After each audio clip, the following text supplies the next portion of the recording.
Hello, everybody. Happy Labor Day of 2018. Um, so we talked about this temperature change in our body, heat capacity of objects. I now remembered why we were talking about that. We're talking about common cold. So when you catch a cold, you have fever, so your body temperature goes up. But ironically, you feel colder. Why? Because your temperature is high now. There's this difference between, there's this heightened more difference between your body temperature and the room temperature. Let's say you used to be when you're healthy 90 degree Fahrenheit, for example, okay? Then room temperature is what? 65. So the difference would be 25 degrees.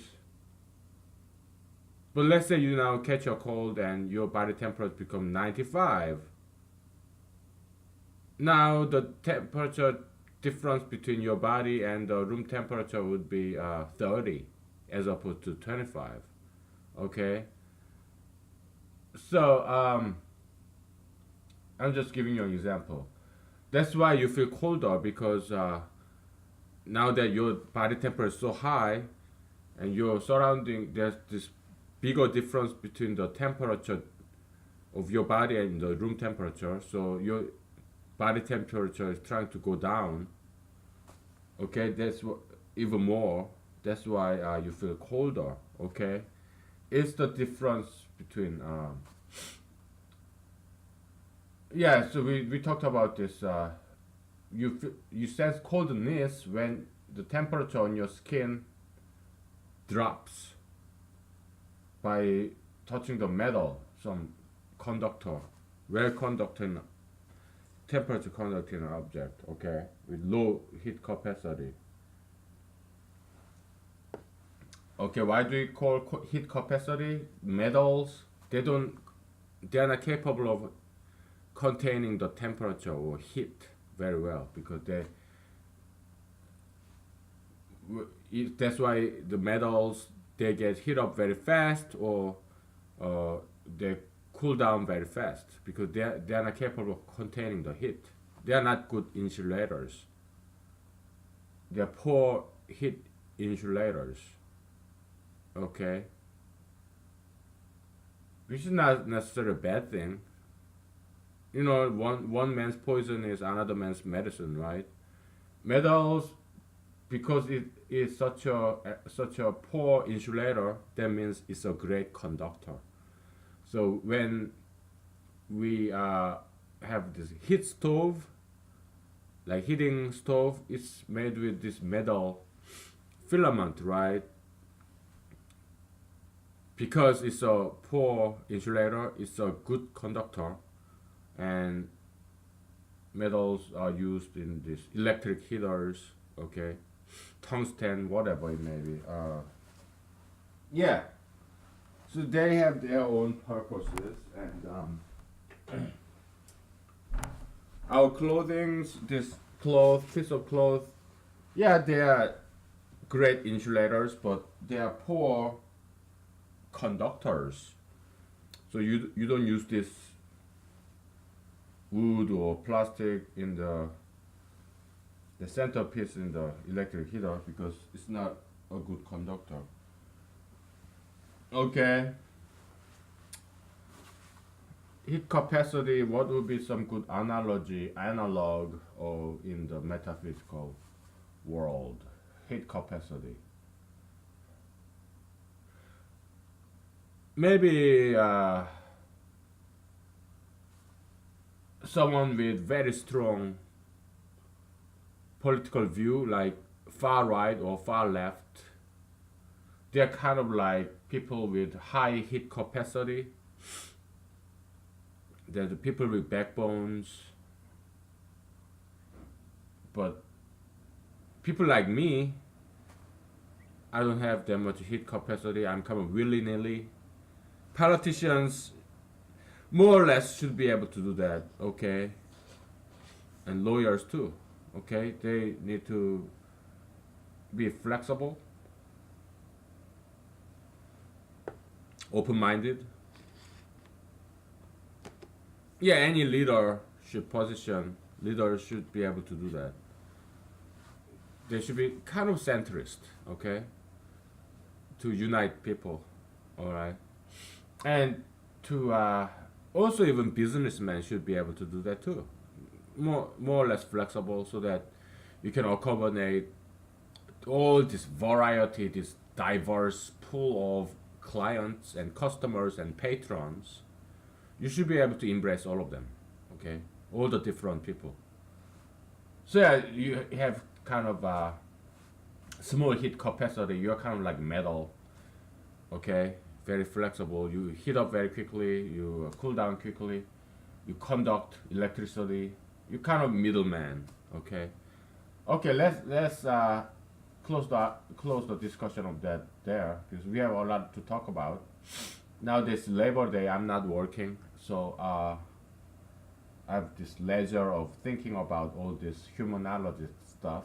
Um, there were things that I wanted to talk about and kind of blanking out. Yeah, the cold. Okay, common cold. Why were we talking about common cold? Let's trace back all the way where we began.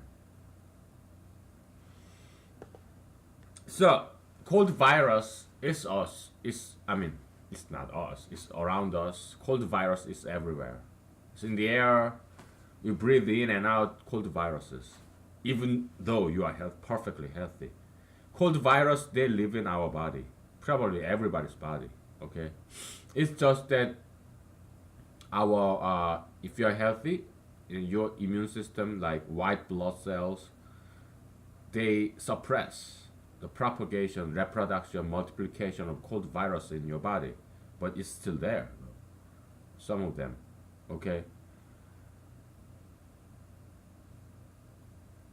Well, it's just in the air, okay. There are sick people everywhere, right? You go to public places, yeah, you breathe in the cold viruses comes in, but you if you're healthy, if you eat healthy and you exercise, why exercise is cure all. Good diet and healthy diet and exercise is cure all. It's panacea. Okay, people have there is this Chinese history. This the king who built this great Chinese wall. Do you know how he died? It's a real story, true history. He went on to expedition or travel to find the cure all panacea. Okay, this plant that can cure any disease. Okay, and this is one example. There are all these stories to find this cure all medicine which is not invalid. All medicines they are based on some plants or some animals. Okay, mostly plants like or fungi like penicillin. Yeah, it's based on I think or bacteria, whatever, right? Yeah, it's based on other species, other organisms. Willow bark is used for what, aspirin or something. Okay, painkillers, opium, right?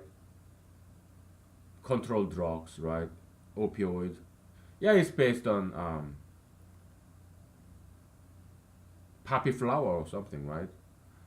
Yeah, all these medicines they are derived from other organisms because what is a medicine?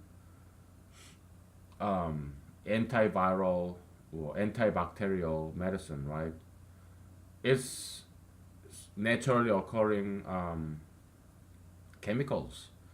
Some fungi, some bacteria, they want to protect themselves. Some plants, right? They want to protect themselves from other organisms, other species that cause disease.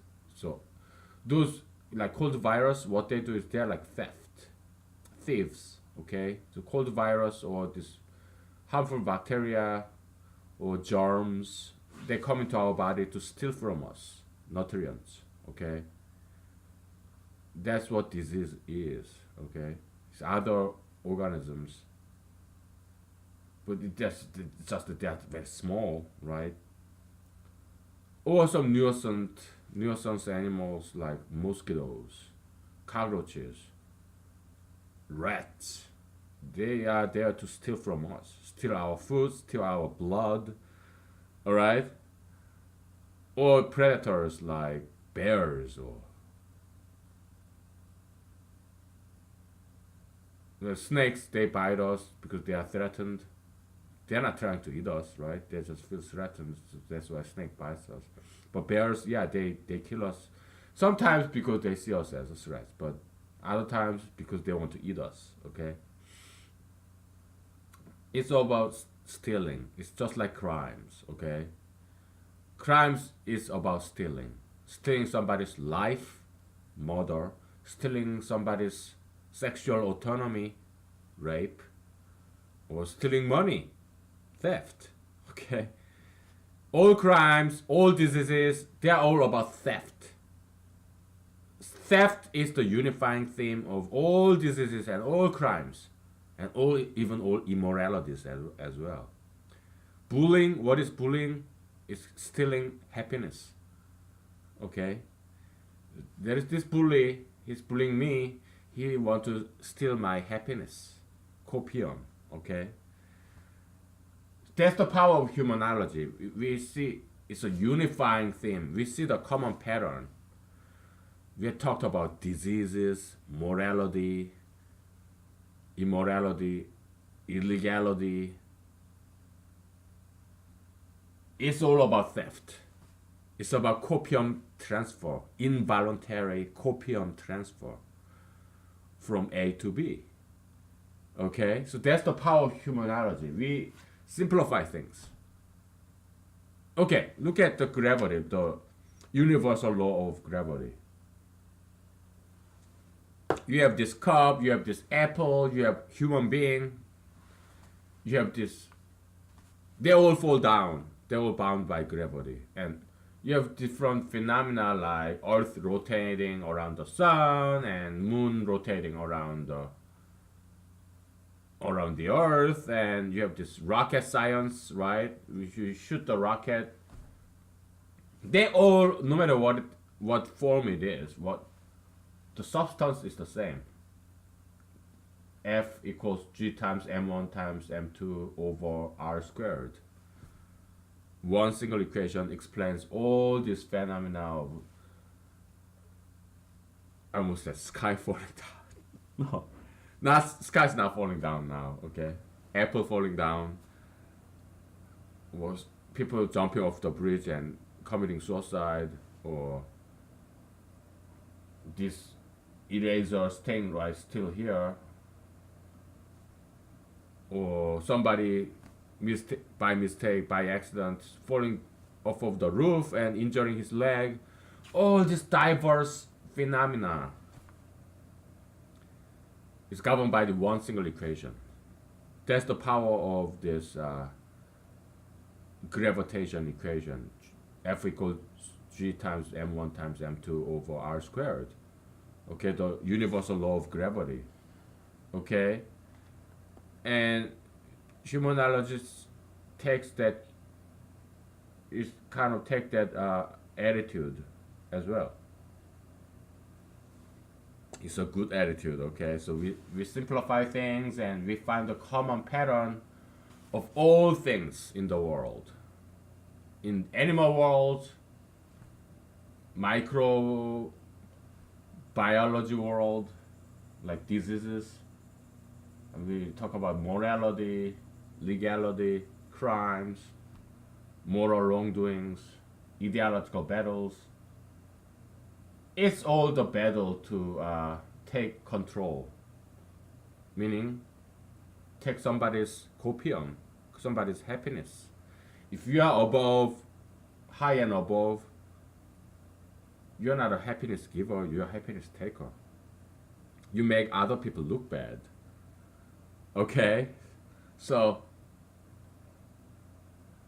you're in control. Why do people want to be in control? To take copium from others, to take happiness from others, to do things in their own way, to be on the spotlight, to be famous when everybody else is not famous, like you and me. Okay. Yeah, so it's a struggle to get power, like Adolf Hitler. He didn't just get there, just like Donald J. Trump. Donald J. Trump was born with a silver spoon. Adolf Hitler is, in a way, better than Donald J. Trump because he earned his power. Donald J. Trump, he was just born with it. Barack Obama, yeah, he kind of was born with it too because he's half black.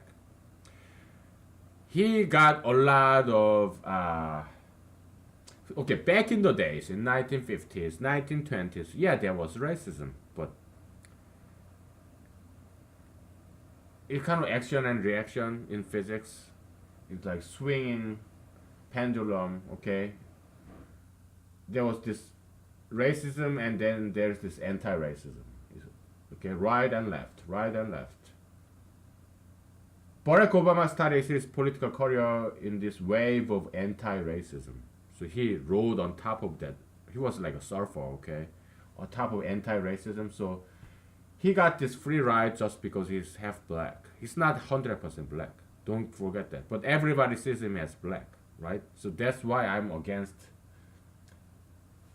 ultra interracialism. We should protect and preserve white race. The white race is very vulnerable race. So if black and white mix, children become black. White race disappears. It gets devoured by black race. Okay, not just blacks, Arabs, Asians, Hispanics, pretty much same, right? If I am an Asian and I marry a white girl, beautiful, slender, young white girl, our children is like me, not like her. Okay, my Asian race is devouring her white race. Not good. Okay, we want to preserve the diversity of the race. Okay, that's why beautiful, slender, young white girl should be reserved to only for eligible, good, healthy white men, young, capable white men, not old white men like Clint Eastwood, because he's not gonna have kids or he's not gonna have healthy kids. So, or if you're a white man and you're not gonna have kids, even though you're young, then you should marry. You should not marry beautiful young white, slender white girl because she need to have babies to preserve the white beauty genes. Okay, we are going all over, everywhere, all over again. But just bear it with me. Today's holiday. Okay, so we went everywhere, every topic. So fast, I forgot everything I said previously. Okay. Okay, the power of humanology. We see everything as is governed by one single principle. Okay, so power struggle. Okay, yeah, Adolf Hitler. He was born poor. Okay, he earned his power. Okay, that's something we can appreciate. Oh, Adolf Hitler, you must hate him, otherwise you are what, anti-Semitic and you are racist and you are a murderer, sympathizer. No, don't be like that, okay? There are some. Adolf Hitler is not a Satan. He's a human being just like you and me, okay? Yeah, he made a big mistake by killing all those people, but he admired Jesus, okay? Adolf Hitler. He admired Jesus. Okay, so not everything that Hitler did or he thought of is bad. He thought about destroying Paris. Okay, the capital city of France, Paris. He didn't. Why? Because Paris is so beautiful and it has this beautiful historical centuries old castles and palaces. And Adolf Hitler was a painter and he was an artist. And the Nazis, the uniform, the army, Nazi army uniform is very, very beautiful. It's very well designed, and all these emblems and symbols of Nazi, very well designed because Hitler was an artist. Okay, let's appreciate that. Okay, so, and also Hitler had all this colorful gesture. He's a great orator, great speaker, and because he used all these theatrical big gestures, which is a lot better than Bill Clinton or Barack Obama or Donald J. Trump. What does Donald J. Trump do? He do like this, right? That's what these fledgling new actors do. This, that's all they do. Okay. Hitler's gesture is very powerful. Oh, like right. Yeah, it's fun to watch, right? It's very entertaining, and there are a lot to learn from Hitler. Okay, so don't just hate Hitler. No, learn something good from him. He earned his power. Donald J. Trump, Barack Obama, George W. Bush. No, they did not earn their power. They got a lot of help from their fathers. Barack Obama, yeah, he was raised with single mother because his father, a black guy, married a beautiful, young, slender white woman, Barack Obama's mother, white woman, and their children is black. Okay, so Barack Obama's mother's white heritage is gone. Okay, died with her. All right, so that's very sad. That's why beautiful young white woman like should never marry any non-white man like me. Okay, I love Barack Obama. He was one of the main reasons I went to law school because he was so inspiring. So when I did not vote for him in either election. Okay, I didn't. First election, I voted for Ralph Nader, the Green Party guy. Second time, I voted for Mitt Romney. Okay, but I love Barack Obama. He was so inspiring because he has good heart. It's just that he's stupid. All right, he's very very stupid man, but he's nice guy. He wanted to change America and change the world for the better. He had good intention, but doesn't matter. Why? Because he's stupid, right? Say you are a good parent, you love your child. Okay, you want what's the best for your child, and so you give your child a drink. It's a poison, but you're ignorant and you did not know it was a poison.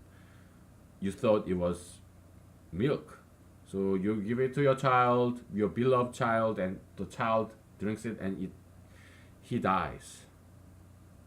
Does it matter that you had good intention? No. The end result is the same.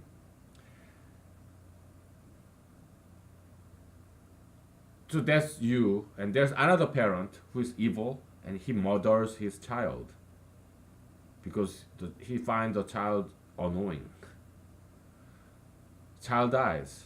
You, a good parent with good intention, but you are ignorant, you're stupid, so you give poison to your child thinking it's a milk. Child dies. End result is the same. Both children died. Okay? So why? Because ignorance is an original sin.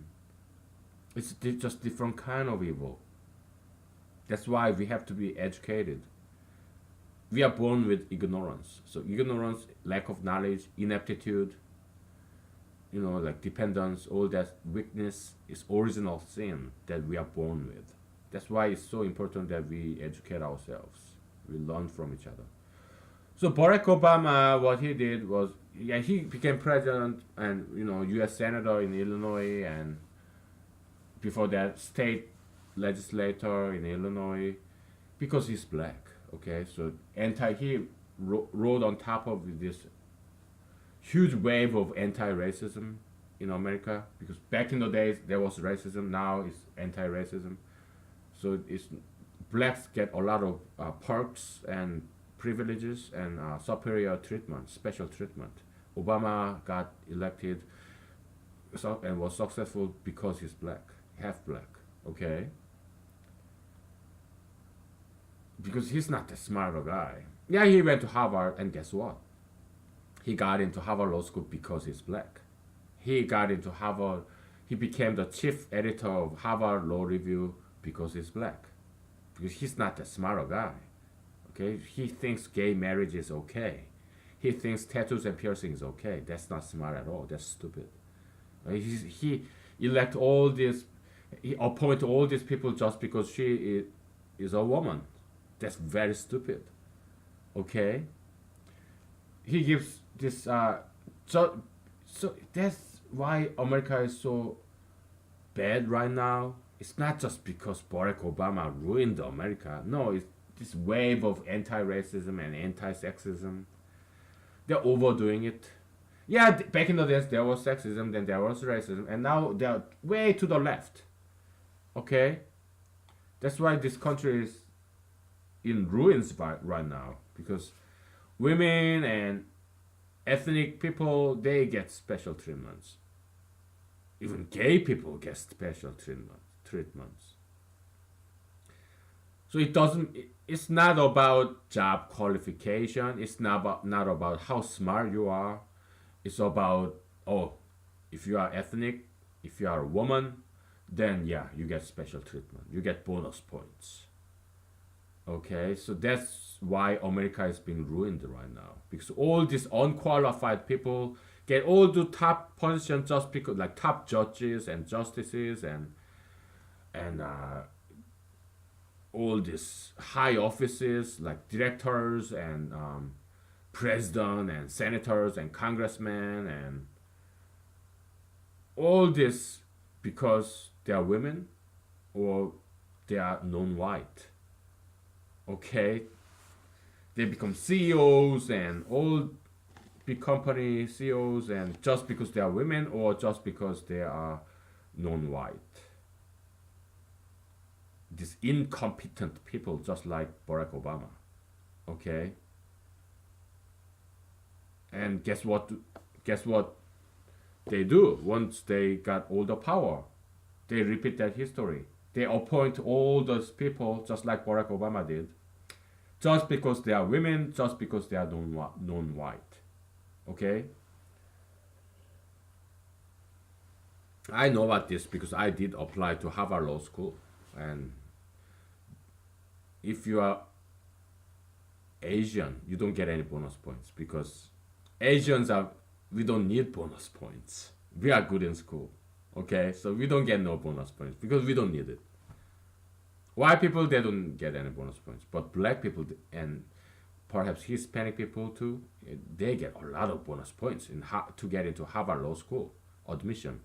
So yeah, it's a part of the affirmative action, Yeah, I'm not against it. Okay, I love blacks. I'm okay with black people getting bonus points when they get into college. Okay, so because let's help them out. Why? Because they live in these ghettos. Not all of them, but many of them live in these ghettos. So to concentrate on studying, it takes extra effort because they are in a bad environments. Okay. So to get 80 points out of 100, let's say Asian guy get 80 points and black guy get 80 points. Probably this black guy studied even a lot harder and took more efforts to get this 80. So yeah, he deserves some reward for that extra effort. So giving him 5 more points, actually that's fair system. Alright, because he put more effort to resist this bad environment around him. Okay, so yeah, it's fair system, affirmative action. I'm kind of liberal on that point. Okay, so but yeah, Barack Obama, yeah, he got a lot of extra points all his life. From in his college admission, he didn't go to Columbia University at first. He transferred to Columbia University and then went on to I think he majored in political science, and then he went on Harvard Law School. Yeah, old, and then he became the state legislator. Only talks about being a community organizer in Illinois. Bullshit. Okay, he was also this law professor in University of Chicago Law School, which is very very top ranking law school. Okay, he was professor there, constitutional law, and also became a state legislator. He skips all that. He just say, "Oh, I was a community organizer." Although all these large law firms tried to hire me, I went to community organizer. It's true, but that's cherry picking, and he just wanna appeal to the mass public, common people like you and me who make small wages, average wages, salaries. He wanted to appeal to that, so he's not too stupid. Yeah, maybe he got some smarts a little bit, but yeah. So, but yeah, he was kind of deceptive in that way. Okay, but come on, he's a politician, right? So let's give him some break. So yeah, he talked about, oh, I was community organizer, but that's just one small thing that he did. He was a professor, law professor in a very big law school, University of Chicago Law School. That's top 10, probably top 5, okay, in the nation. That if you are a professor in law school of University of Chicago, you are making big money. It's like as big money as a big law firm. He said, "Oh, I declined all these law firm jobs." Come on. He accepted position in University of Chicago Law School as a constitutional law professor. That's a very big salary, very big money, very big prestige, fame, power. Okay, it's like getting topmost law firm job. It's no different. Okay. Yeah. So he got that, and then he ran for state legislator position, then U.S. senator, and then president. All this time, yeah, he and Harvard Law School, Columbia University, Ivy League school. He got it all because partially because yeah, he's a hard worker. I know, okay, no doubt, but partially because he got a lot of extra points because he's half black, okay, and Donald J. Trump, George W. Bush Jr., yeah, they got a lot of power, money, support from their fathers. George Bush Sr. and Trump Sr. I don't know his name. Yeah, he inherited this wealth, this connection, okay, network of people, okay, yeah, from their fathers, all right. And but Adolf Hitler was not like that, or Bill Clinton was not like that. Ronald Reagan was not like that. Okay, so Ronald Reagan and Bill Clinton, they are kind of like Adolf Hitler, in a sense that they earned their power. They struggled for their power. They earned it. They didn't inherit it. Like Barack Obama, from his black race, he inherited that, right? Like black African Americans in 1920s and 30s, they suffered from racism. The suffering is like saving copium for the future generation. So blacks today are benefiting from the suffering of their black ancestors back in the 1920s, 1800s, 1700s. Black people now are benefiting from this inheritance of copium, this suffering, unhappiness. So it's temporal transfer of copium, okay?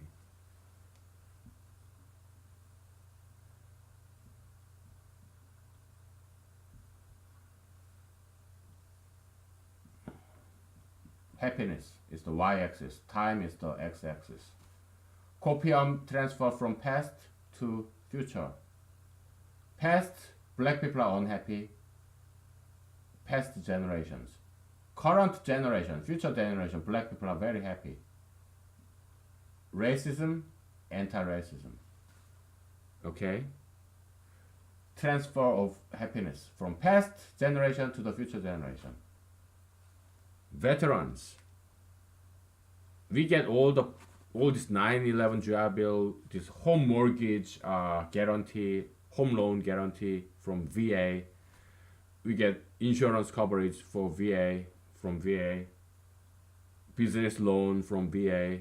We have all these wonderful benefits as a veteran. I'm a veteran, Army, US Army veteran, okay?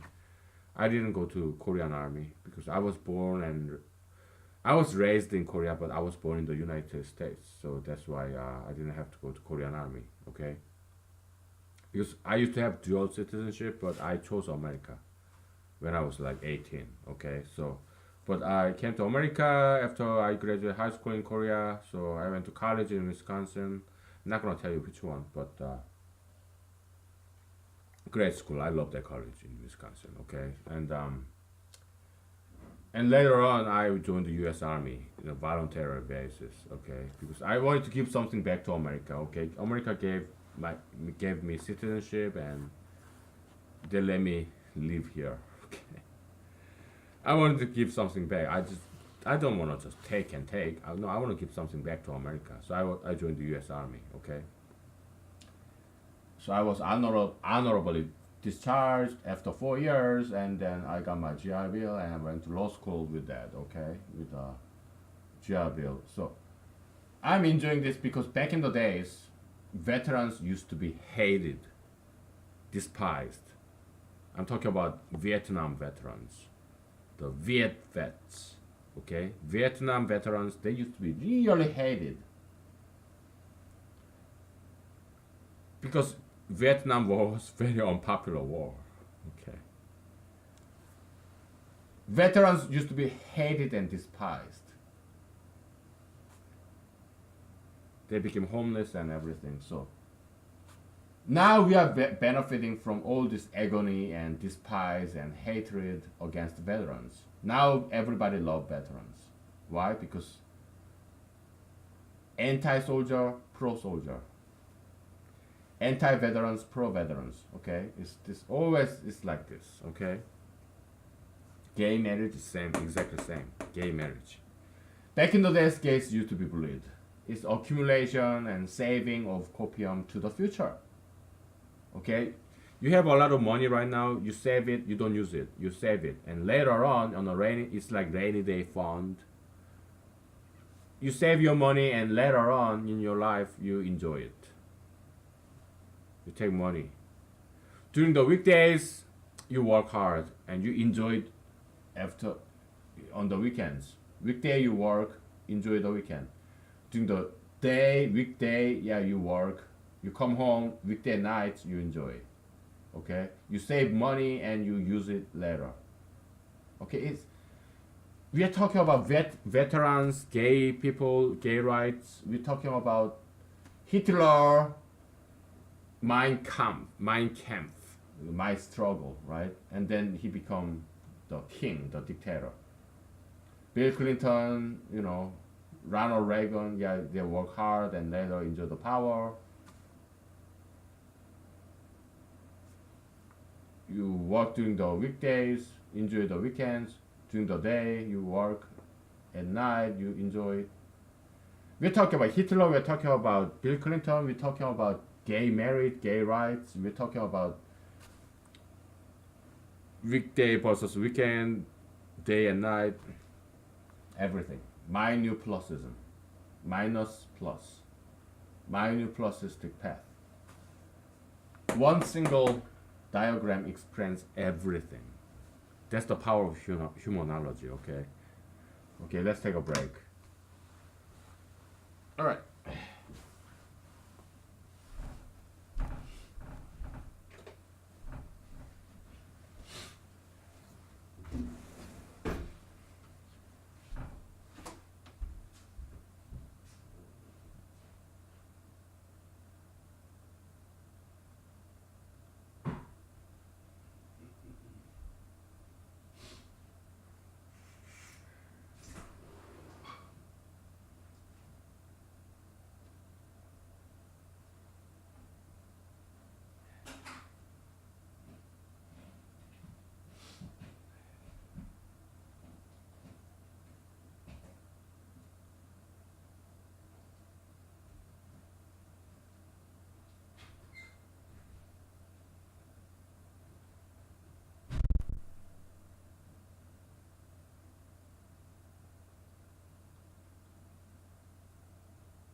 Okay, everybody, it's a long weekend, so I danced and sang and did martial art like twice. Okay, so I'm not gonna dance and sing or do martial art here because you have to be voting for me in 2020. When I become the president, yeah, I sing and dance and do martial arts for you. Okay, you have to pay for it by voting for me in 2020 to presidency. Okay. All I'm doing is political campaign. Okay. That's the only political thing that I do. This. I do nothing else because I have this new job. I'm not gonna tell you what it is, but it keeps me very busy. I worked yesterday, the day before yesterday, just a little bit. Okay. Yesterday I worked. It was Sunday yesterday. I volunteered to work like maybe 5 hours or something. The day before that, Saturday, maybe an hour. Okay. So yeah. So yeah, minuplusism. Okay. Like yin and yang in Chinese philosophy. Okay. In Taoism, Confucianism, it's all based on that. Okay. Like based on a book called I Ching. In Korean, we call it Yeokgyong. Okay. It's Book of Changes. Book of Change. Okay. And yeah, all this Chinese symbol of this, this what you see in a Pepsi logo or Korean flag, right? You just circle it around, it becomes this Tai Chi symbol. Kind of looks like number 69, okay, sideways. Yeah, so Jesus actually talked about this a little bit. Okay. He said, do you see all these people on the street, like prostitutes and whatnot, these secular people, vulgar people? They go to heaven before you. Jesus said that. So yeah, number 69, okay. A very vulgar like thing, like pornography. I watch porns, okay, because I'm a single guy. I need something, right? So yeah, I masturbate and everything. Again, this whole video series is may not be suitable for underage people, okay? Because we talk about sex. We talk because sex is very important part of human life. It's animalistic, but still it has to be included in the discussion of humanology. Okay, just like in psychology, there's this class, college class about human sexuality, right? It's a big part of human life. Half of human is animalistic. Okay, so it has to be included in humanology called discussion. Okay, and also humanology talk about everything in the universe, in human world, the worst crimes or genocide and all that stuff. We have to talk about this, okay? Because something that happens in the world, all right? Horrible things, okay? We talk about Hitler and we are rational about it. We are not emotional about it. We are rational about it. We talk about good things that Hitler thought about. Good things that Hitler did or not do. Like yeah, he admired Hitler. Adolf Hitler admired Jesus because he said something like Jesus conquered the world without dropping a single blood without killing anybody. He dropped his own blood and he conquered the world. Hitler loved Jesus, like so. I'm gonna hate Jesus just because Hitler loved him. Yeah, don't be that guy, okay? Don't be that gal. Don't be so emotionally charged. Be rational once in your life, okay? Humanology is all about rationality, okay? So this is what I do as a political presidential candidate, okay? Because in my theory, it's like David versus Goliath. All right, David had no experience as a soldier. He was not even a soldier. He was a shepherd. All right, but he became the king of Israel. He had no political experience, whatnot. He slayed Goliath because he was smart. He worked smarter, not harder. Okay. I don't want to spend a single penny or a single second of other people's money or time. I want to do it all by myself. If I'm smart enough, then I can become the president without spending a single penny or a single second of other people's time or money. If I'm smart enough, okay? So just because I'm smart, I was able to publish some articles in the local newspapers, and I was able to uh, talk in the local radio talk shows. And I even talked once briefly in a national radio talk show. But line was just too long. It's just hours of line waiting for for 1 minute in a national level radio talk show. Everybody calls in, okay? One day I did it, and then after that, there's a couple of hours of waiting until it gets aired, national radio talk show. There's hours of waiting to talk, and after I talk, there's hours of waiting until it get actually aired in the radio. But I waited just one day, and it got aired. Okay. I'm not gonna tell you which radio talk show it is. It's AM. Okay, AM channel.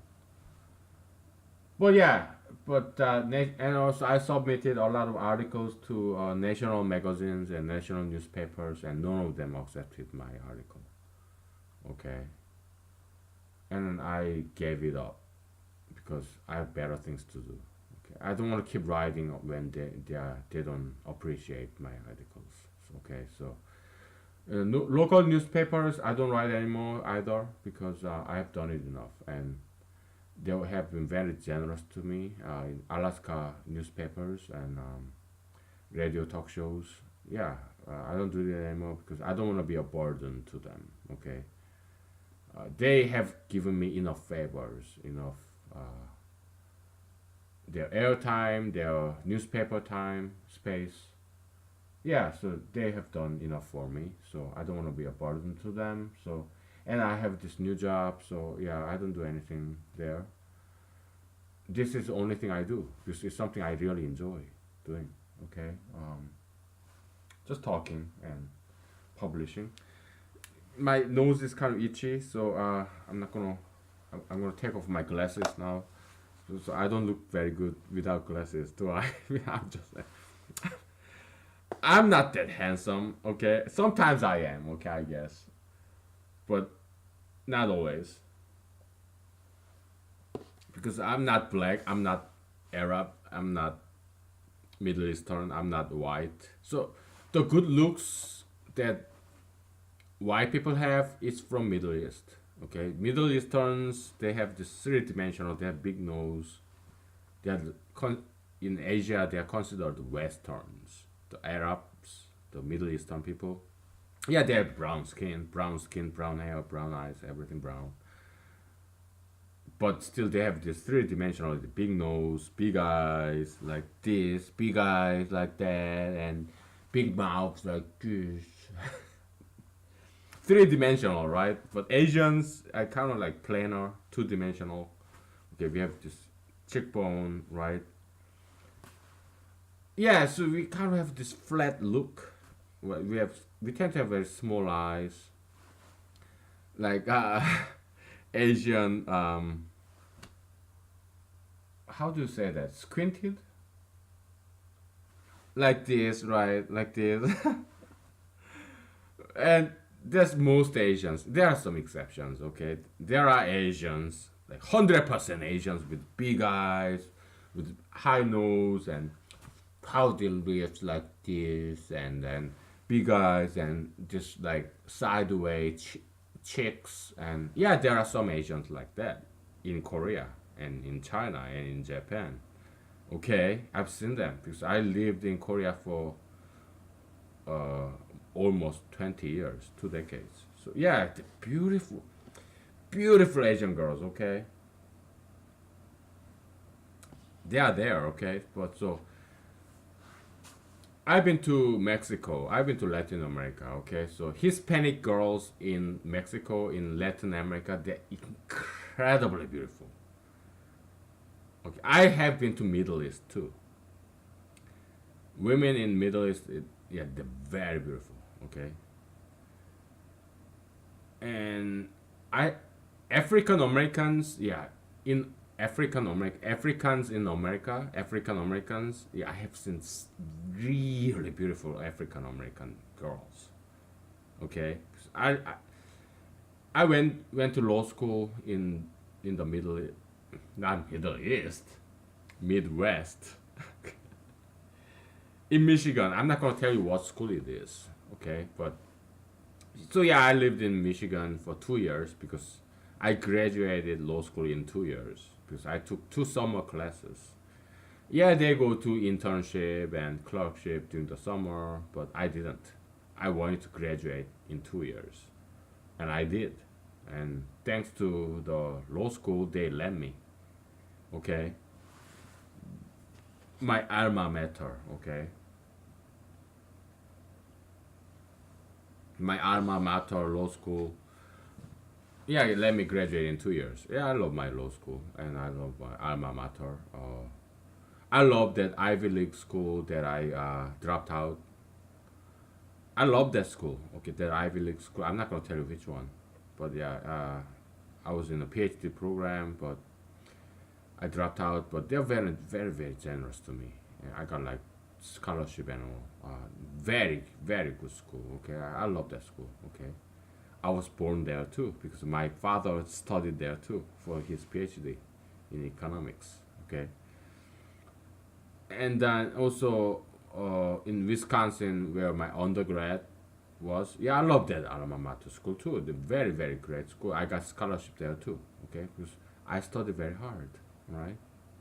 That's why I came up with all this because I studied very hard. Right. Yeah. Also high school, middle school, and elementary school and kindergarten in South Korea in Seoul. Yeah, I love them all, and I keep in touch with my some of my teachers in Korea. I meet them whenever I visit Korea. Okay. Yeah, it's about they're like my parents. Okay, all these schools, teachers, professors, they're like my parents. They took care of me. They taught me. They disciplined me. Okay, soft love, tough love. They gave it all. Okay, they're like just like my parents. It's metaphysical parenthood.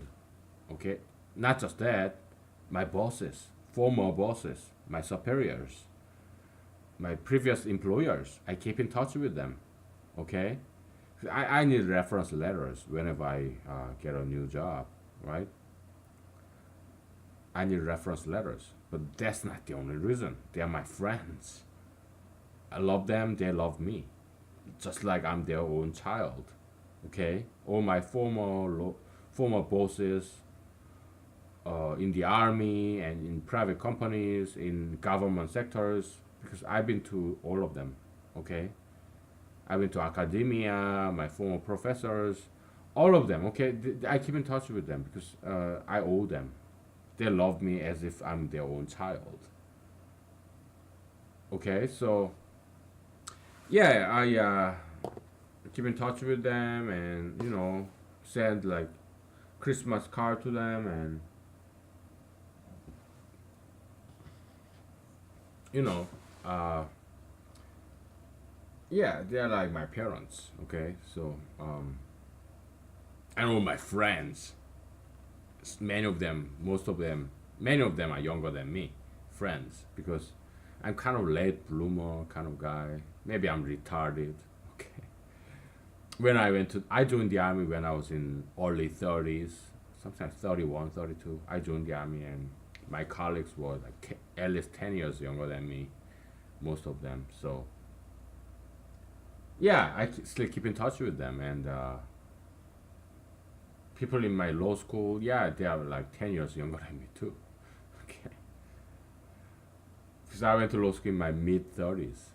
Okay, they're like mid 20s. So yeah, they're young, decade younger than me. But yeah, I still keep in touch with them.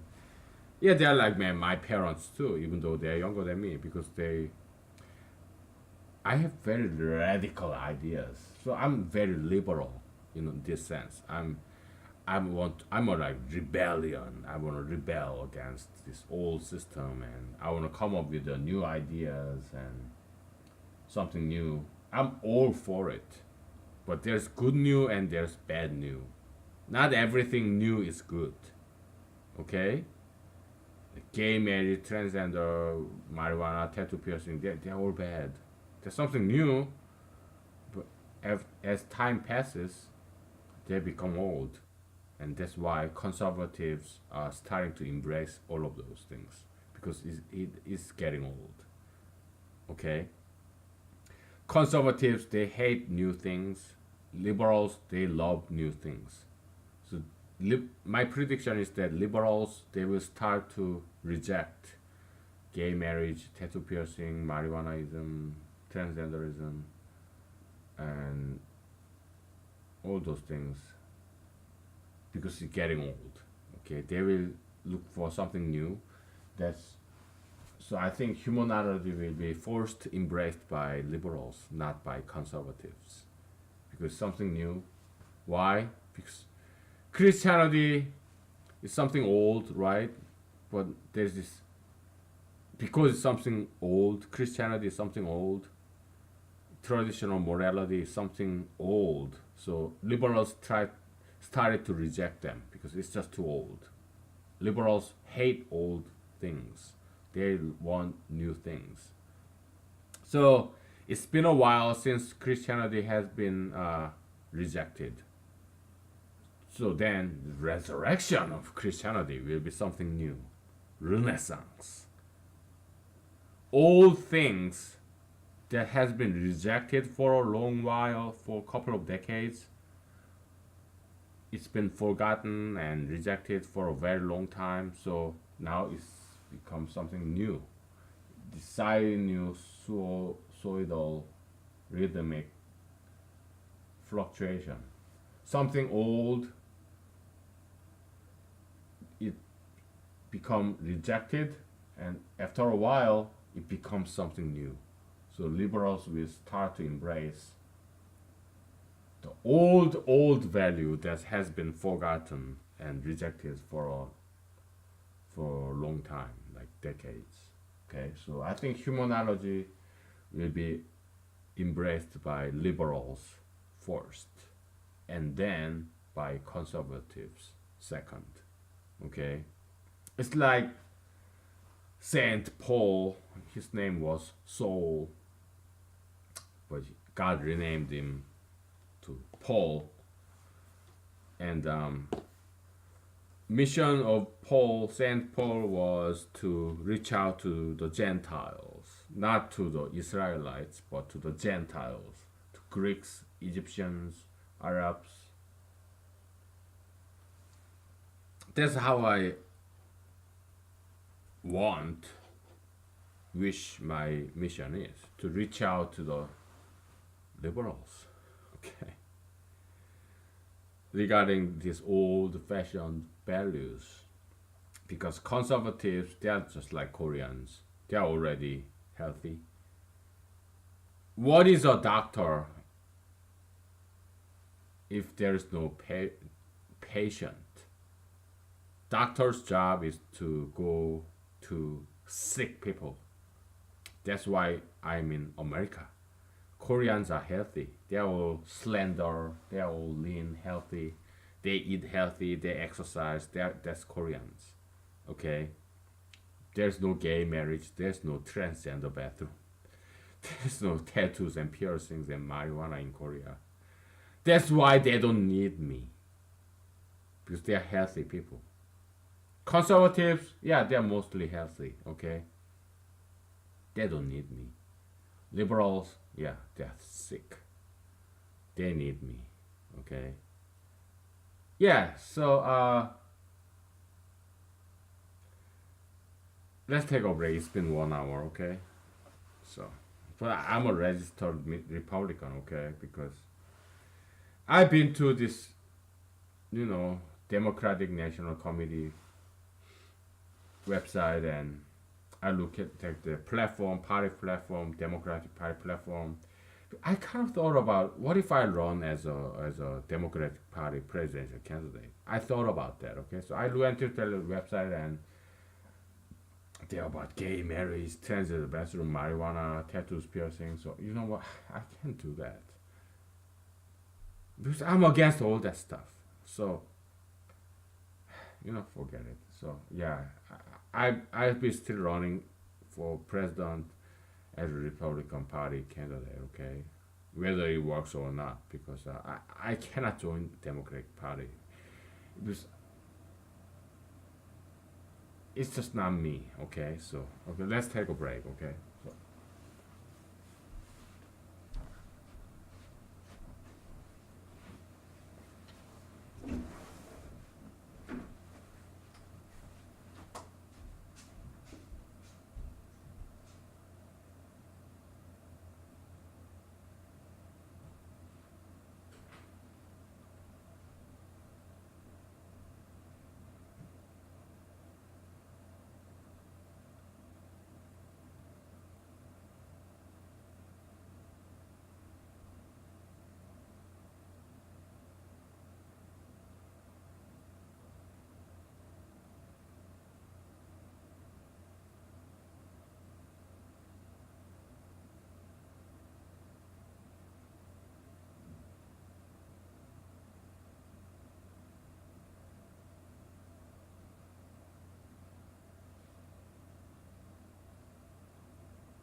Okay, my nose reach is doing a little bit better, so I took my glasses on and uh so yeah, well, let's talk about my former bosses a little bit. Half of them are female. Okay. Yeah, they females are great. They are back in the days they were at home raising children, doing the house chores. It's multitasking, right? So yeah, they're great multitaskers, and I have no objection women at work. I prefer that I'm surrounded by women. 'Cause I'm a man, and in my past, yeah, I have great former bosses who are females, and they're great. A lot better than many male counterparts. But let me get some.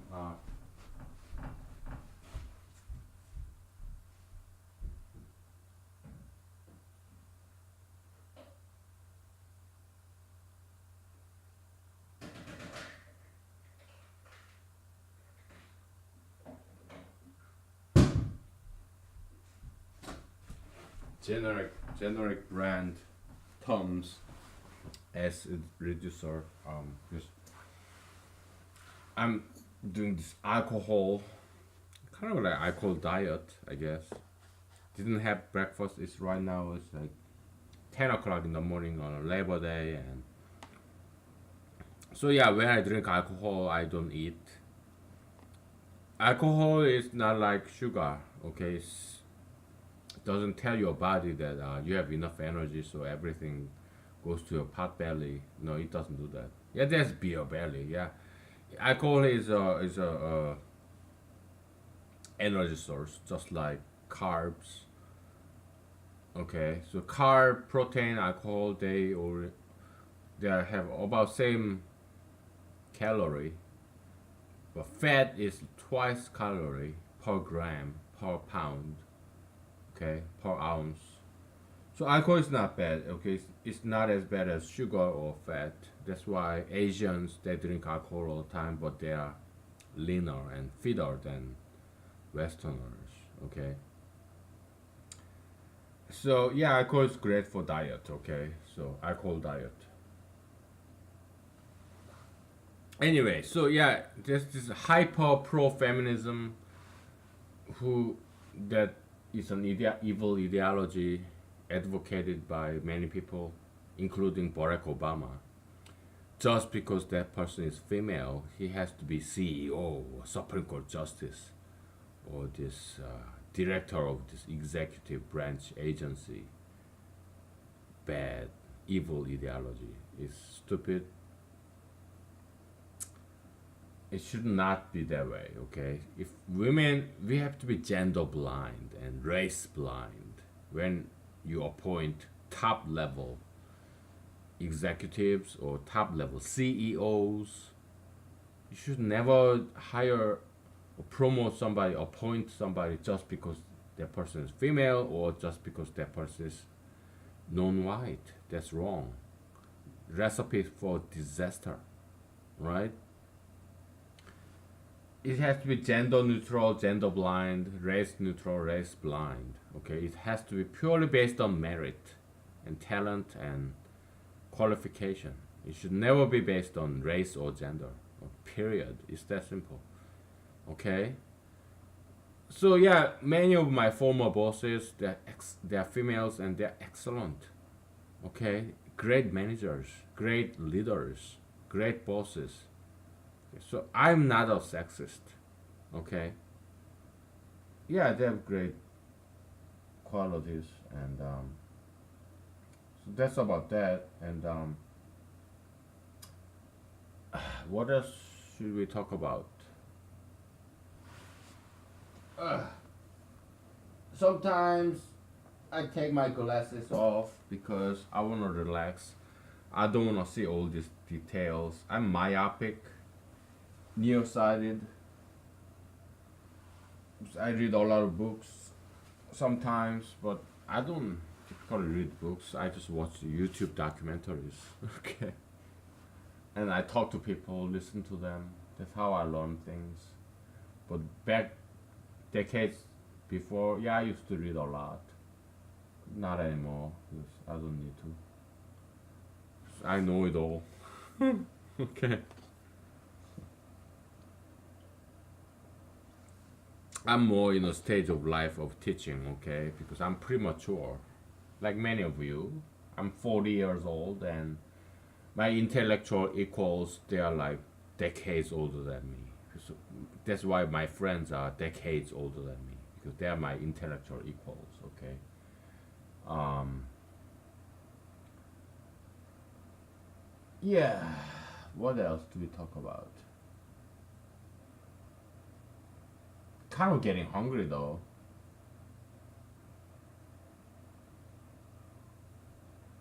Man, today's Labor Day, so I have all day. I have too much time today, so I don't know what else to do.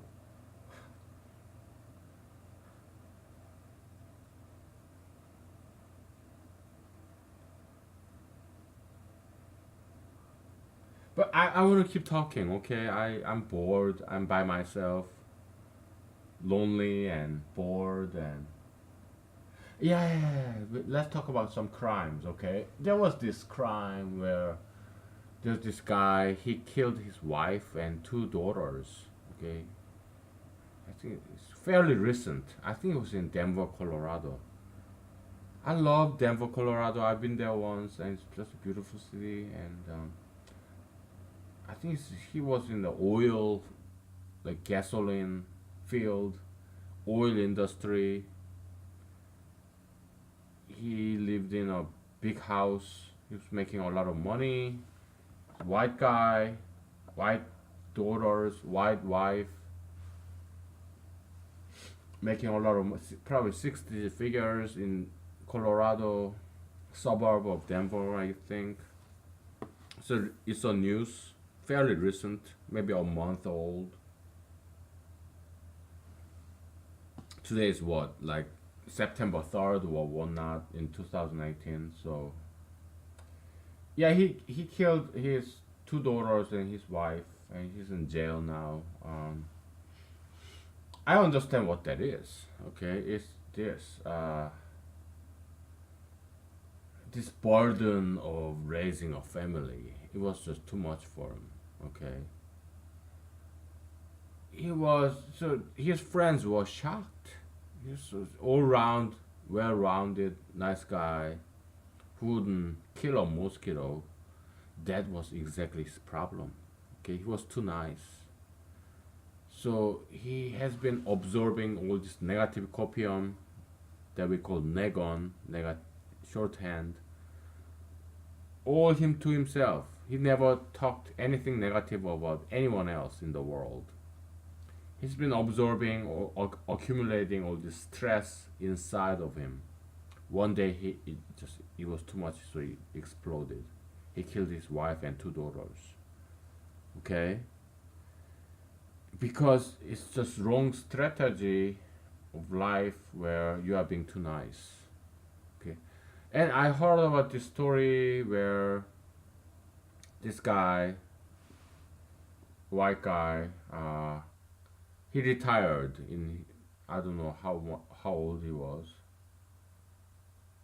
and he killed himself. Okay, and he's a rich guy, perfect family. After he retired, he killed himself. So nobody understood why. I do. I understand why. He's too tired. Okay, so he couldn't do it anymore. Okay, so this perfect looking people, sometimes they kill other people, kill themselves because they're being just too nice. Me, I'm not nice. That's why I have no girlfriend. I get no dates. Why? Because to people around me, I'm not always nice. I'm half nice and half mean. Okay, so tattoos, piercings, gay marriage, transgender bathroom, marijuana. I'm against all of those things. Plastic surgery and sugar fatism, obesity. I'm against all of those things. Okay, so I say those things to people in a nice way, kind and polite, courteous, diplomatic way, but I do say it. You should exercise, you should diet, and you should not get any tattoos, and you should not get any piercings. I say those things, okay, to my friends because 99% of my friends they do no 100% of my friends they do something I don't like, and I say it. I don't like what you do, but they're still my friends, even my family members, my parents, my siblings. Yeah, I say to them those things that I don't like about them. So I'm not always nice. I don't just absorb all this stress. No, no. I spit it out, okay? But some people, they don't do that. So they get accumulate stress, negative copium, negative feelings inside of them. One day they explode via murder or suicide or whatever. You shouldn't do that. So the point is that you have to be righteous. Okay, you have to stand up for the good of the world. So when they do something wrong, you have to say it. Okay, that's gonna reduce your stress level, and at the same time, it will benefit the world. Okay. So mass shooter, what is that lonely guy? Lone gunman, right?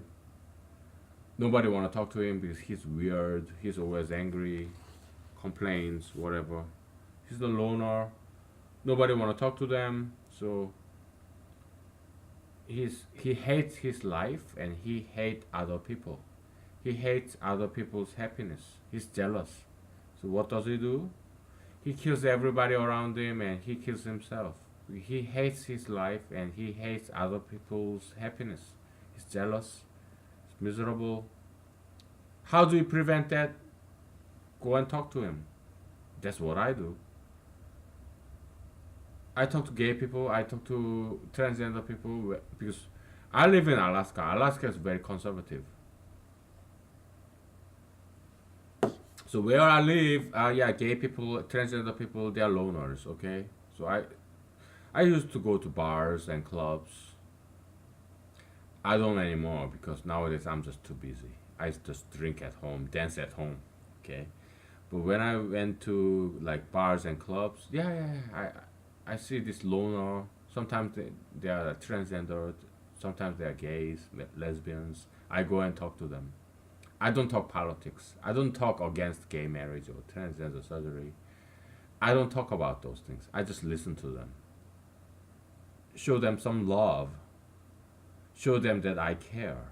Show them there is somebody who cares about them. Okay? Or just anyone who's lone, who's angry. Yeah, I go and talk to them, listen to them. Most time I just listen.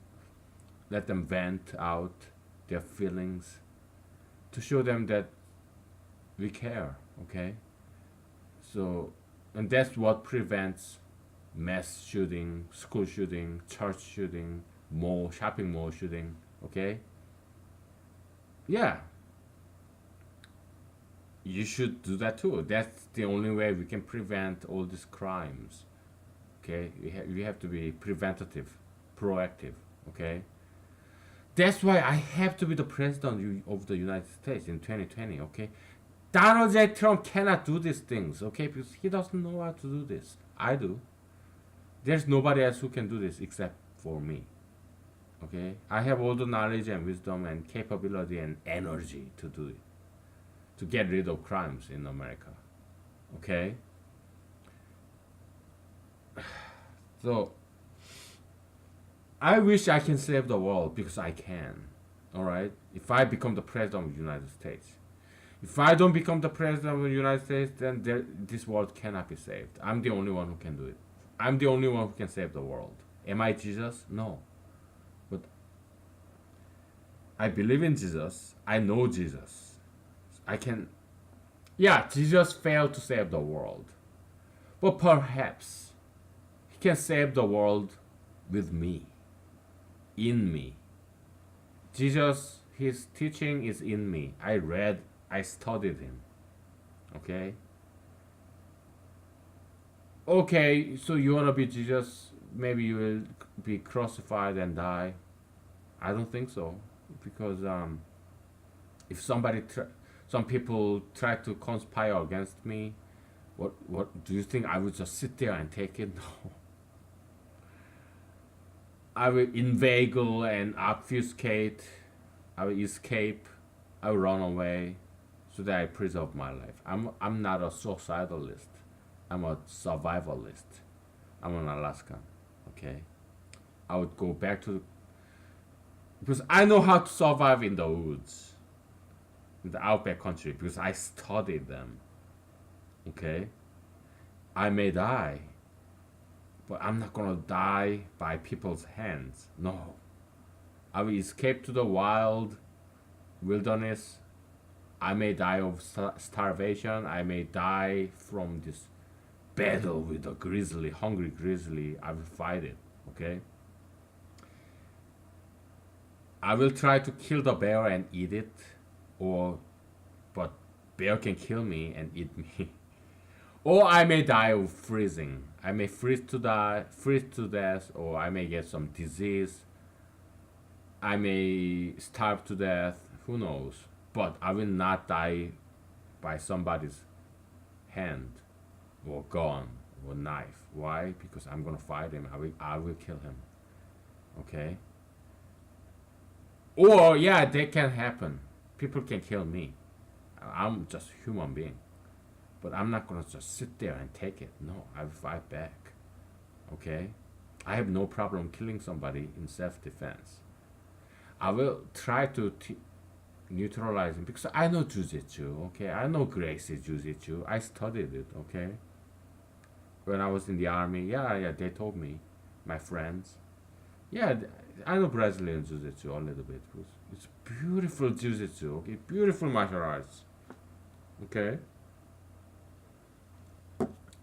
Because I don't want somebody to kill me and go to jail. Because I care for that person. Because this person would be murderer of me. Is possessed by this devil of murderism, this evil ideology of criminalism. Okay, I want to save him, the person who tried to kill me, because I know what it is. He's possessed by this devil, murderism. He's a victim. I want to exorcise him. I want to kick that evil out of him. I want to be a ghostbuster, exorcist, shaman, voodoo, magician, whatever. Okay, whatever you call it. But Jesus' disciples, yeah, they expel demons out of people. I want to do the same, okay? And I can. I know how to do it, okay? It's simple. Just talk to them, okay? There's no magic. There's no spell, incantation. No. It's just talk to them, be nice to them, okay? Somebody come to knock on my door or invade my house. I kick his ass, of course. I practice martial arts. I neutralize him. And then I tie him up and, hey man, let's just have a beer or vodka. Okay, let's just talk. Okay, what are you angry about, motherfucker? Okay. Yeah, you're fucking spoiled. Okay, why do you have to be so fucking violent? Okay, let's talk. Yeah, I'll be all ears. I'll listen to you. Okay, you wanna fight? Yeah, we can do sparring.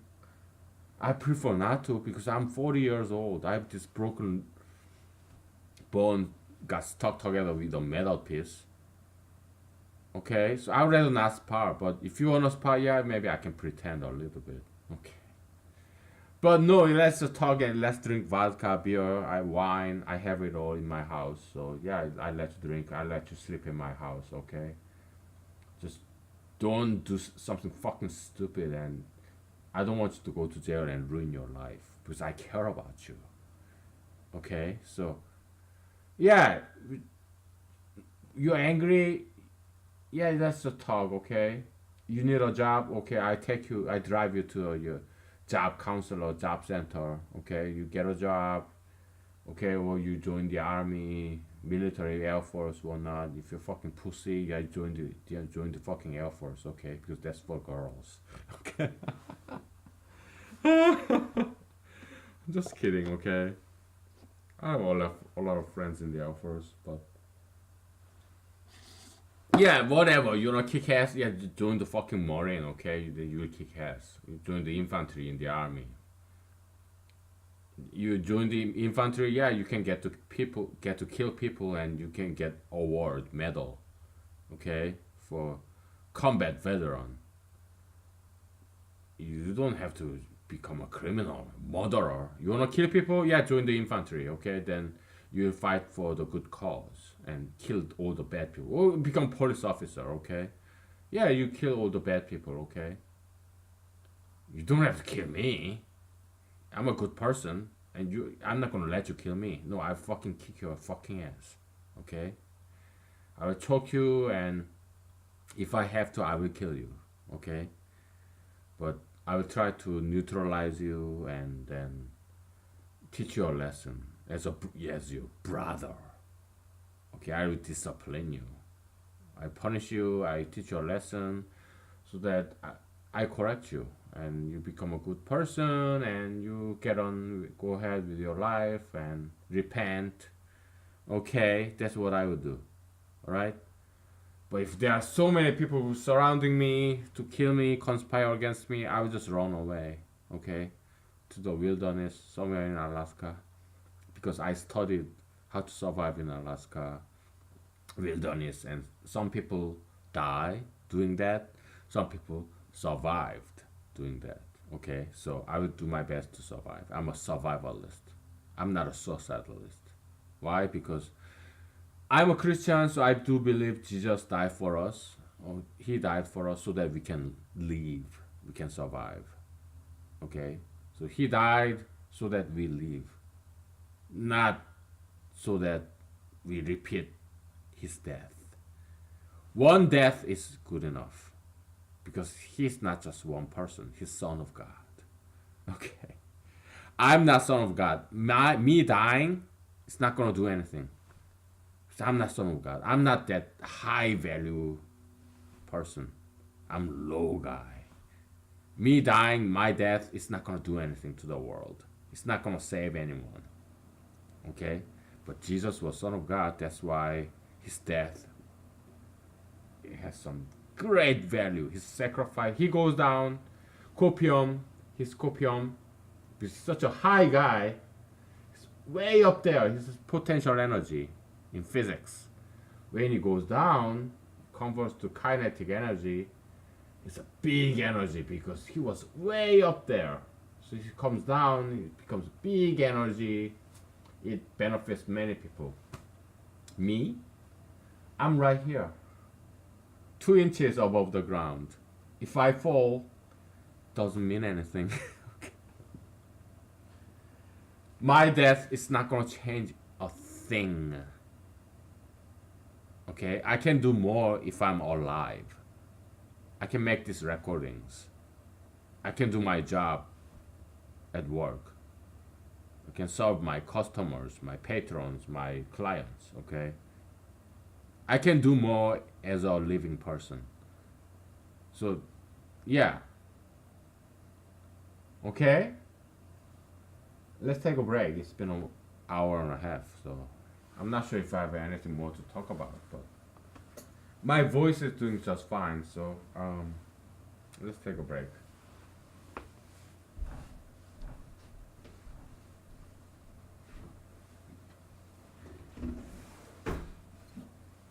Probably we'll talk more about Jesus.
Okay. So, a lot of people, we'll talk about Jesus later, okay? Let's talk first about martial arts, okay? So, I grew up in Korea, okay? I learned Taekwondo. I was a semi black belt, which is same as black belt, but I was just too young. You have to be. Back then, I went in 1980s, 1990s in Korea. If you are under 18, you don't get black belt. You have semi black belt, half red and half black. Okay, that's semi black belt. That's what I got. So Taekwondo is more about punching and kicking, which is very beautiful. We have this wooden panel. We punch it and we break it, and like jump kicks, fancy. It's very beautiful martial art. Okay, and there is Chinese martial arts of kung fu, animal form. Chinese martial art of kung fu is more about Buddhism. Okay, it's about animals, imitating animals. Five animal form like crane, leopard, tiger, snake, and dragon. I forgot about dragon the other day because dragon is imaginary. The dragon is like this, right? Chinese dragon, Asian dragon is a good symbol. It's a good animal. Okay, it's not like Western dragon, which is evil, Satan. No, Chinese dragon is a very good animal. Okay, it's like this. Okay, like this, like this, like it's like it. Grabs the neck like this, or grab the arm and whatever, right? That's dragon. And snake style is like this, right? You poke in the eye, you poke in the neck like this, and the eye like this, or then you have tiger like this. My favorite is tiger style, okay? Because Korea loves tiger. It's like national symbol of Korean animal. Korean national symbol animal, whatever. It's yes, tigers like this is my favorite. Okay, it's like this, and you like scratch it, like you grab like this and whatever, right? Crane style is like this. You use your wrist. Okay, you like this and this. Okay, and then leopard is like this. Okay, you grab, you punch the neck or whatever. Okay, like this. You use your knuckle. Okay, and so crane, tiger, snake, dragon, and leopard. Crane, tiger, leopard, snake, dragon. Okay, we cover all that. Okay, so and there are other styles like mantis style, like mantis. What's mantis? Like something like this, and there's monkey style, there's drunken style, and there's other stuff. And in Thailand, with this Muay Thai stuff, they came up with this elephant style. Okay, with that Ong Bak movie. The He's fantastic martial artist. Yeah, Jackie Chan is fantastic martial artist, and Jet Li, Bruce Lee, yeah, they're fantastic. I have their movies. Okay, so that's what I do when I practice martial arts. I watch those movies and I imitate them. Okay, drinking vodka, and that's what I do. And so yeah, I have a gun too. So if somebody's shooting at my house, yeah, I'm not gonna just sit there and take it. I will shoot back with my gun. Okay, I have this hollow point 40. Okay, 40 caliber 40, just one gun. I just took to the shooting range, and when I go on a hiking, camping deep in the woods, yeah, I carry my gun with hollow points all loaded. Okay, and I carry my bear spray too, two of them. Okay, so when I go camping, I go by myself, and so like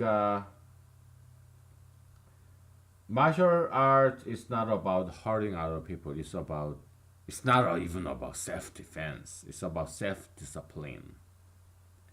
Chinese martial arts is like more like dancing. You do it by yourself. It's more like solo dancing. Okay, there are two kinds of martial arts: sparring and solo. Sparring is more like a partnership dancing. Okay, you do it with somebody, like jujitsu, judo. Okay, yeah, they are about having a partner, your enemy. Okay, so like wrestling, it's not too different from sexual intercourse. Two people get very intimate. Okay, they embrace. So we talked about this before, like enemy versus friend. Your date, you get very close. You wanna get close. You wanna fight. You wanna have sex. It's very similar intimacy. It is proximate physical distance, closeness. You think about your enemy all the time. You think about your lover all the time. It's very similar. Okay. We talked about this, so we're not gonna go over it again. Okay. So yeah, so Chinese martial arts is about solo. So kung fu has to do with Buddhism. Okay, Shaolin Temple.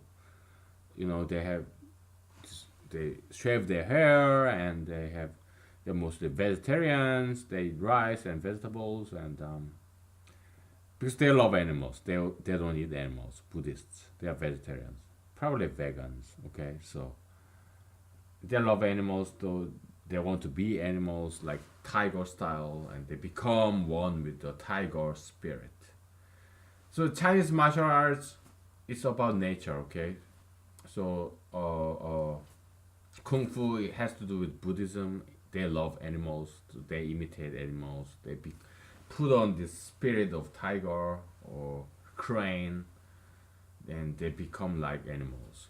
So they don't eat animals. They are vegetarians. Okay, so Tai Chi.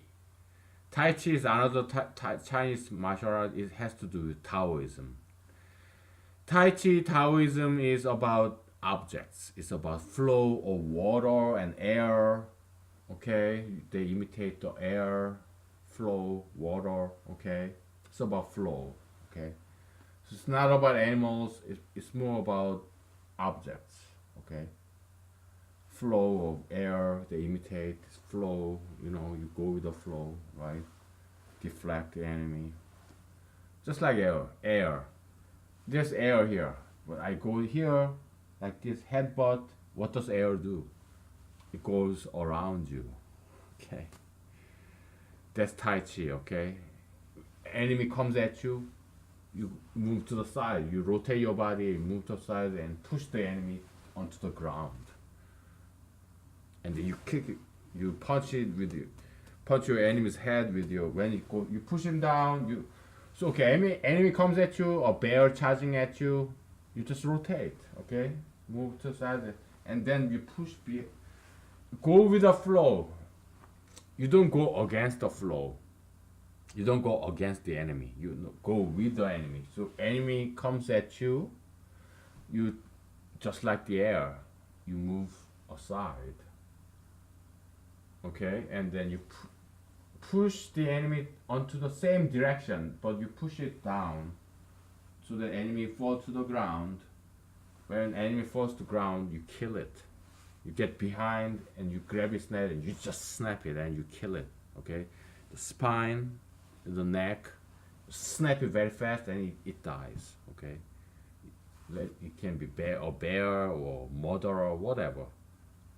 Your assassin, whatever, political assassin. You push it down, you get behind it, you snap the neck, and you kill it. Okay, or it's a self-defense. Okay. Or you punch it with your elbow like this, or you with your knee. You kick with your knee on the head, against the ground. You crush his skull. The brain splashes all over. Okay, you kill it. Okay, because Chinese martial arts is ruthless. That's why it's the most single effective martial arts. You grab his penis and you squeeze it and you pull it out, whatever. You grab his neck and squeeze it and you pull out the neck, the Adam's apple, whatever. That's Chinese martial arts. You poke in the eye, you disable that person. Okay, self-defense. He's trying to kill you. What you have to do? You have to kill him first, right? So yeah, Chinese. That's why Chinese martial art. Nothing can beat Chinese martial arts because it's ruthless. Okay, you are in it to kill it. Your enemy, who come at you, who try to kill you. Okay, yeah, you don't show any mercy. So Japanese martial arts is this. What happens with Japanese martial art is that they have this heavy armor, samurai armor. So heavy armor is like bulletproof kind of thing, right? So that's how they came up with this jujitsu. Okay, jujitsu means ju means soft, like flexible. Jit means of. Chu means skill. So it's the skill of softness. That's jujitsu. Judo came later. Okay, so jujitsu came first. It's the skill. Judo, do means like Tao, the way, the philosophy. Okay, so jujitsu was just a fighting skill. Like jujitsu is about bending, locking, like Brazilian jiu-jitsu, okay? Like Gracie jiu-jitsu. Royce Gracie, yeah, he's one of my heroes, okay?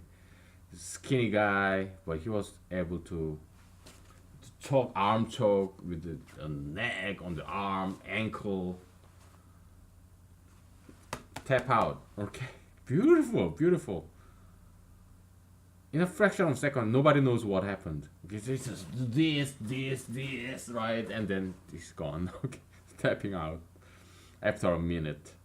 This muscular big guy. Okay, so that's Gracie Jiu-Jitsu. Beautiful. So yeah, it came from Japanese Jiu-Jitsu, okay? So Japan is kind of has complex history with Korea. Okay, it went to all this sex slavery of Korean and Chinese women. Yeah, so I'm not a huge fan of Japan. Okay, but I do appreciate Japan. All this Japanese animation that I love, and Japanese martial arts I love.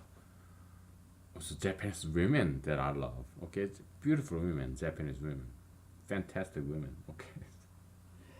I love many Japanese things like Japanese electronics and Japanese games, video games, Japanese martial arts, Japanese anime, manga. Yeah, fantastic. Okay, so I love Japan. But yeah, they do need to repent and they do need to acknowledge about this past history and they need to tell the truth about Japanese history, the dark side of Japanese history, like sex slaves during the World War II. Yeah, they have to stop lying about their own history, okay? But yeah, just like Hitler, yeah, he made some mistakes, okay, big mistakes, but there's some goods in Hitler, and there are some goods about Japanese culture, okay? Yeah.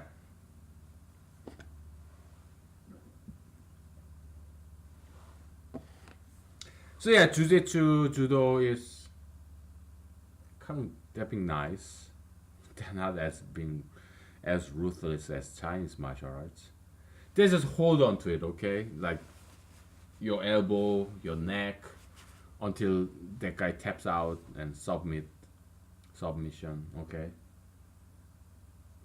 It's very easy to break a joint. You just snap it like this and then it's gone. Yeah, there's some judo technique.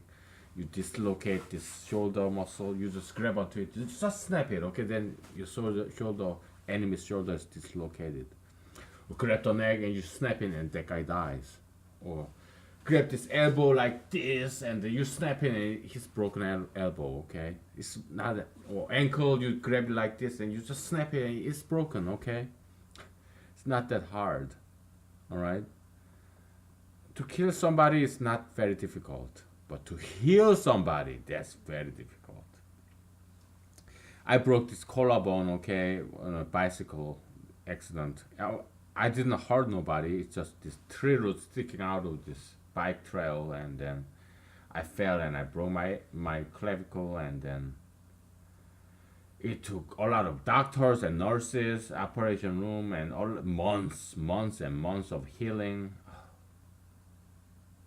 To heal somebody is very difficult, but to kill somebody is very easy. It's just one trigger, a gun, okay? So Jesus said, do something that is difficult. The road to heaven, the road to salvation is very narrow, and not many people go there. It's so difficult. But the road to destruction, the road to perdition is wide and well paved. Okay, so most of people go there, down to hell. Okay, that's what Jesus said. So yeah, heal, not kill. Okay. So let's talk about Jesus now. Okay, so Jesus, why is he the savior? What was Jesus' death? What's the rationale, humanological rationale behind this proposition that Jesus died for us? Okay, let's think about that in a logical way, rational way, rather than this propaganda, this agenda, party line, religious dogma. Okay, let's think about that in a rational way. Okay. So, what do you think? Can you rationalize? Can you logically justify the proposition that Jesus died for you or for people? We'll take a break, okay? And then, yeah, just think about that, okay? Imagine that you are a lawyer for Jesus, okay? Defend Jesus.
Okay, we are back.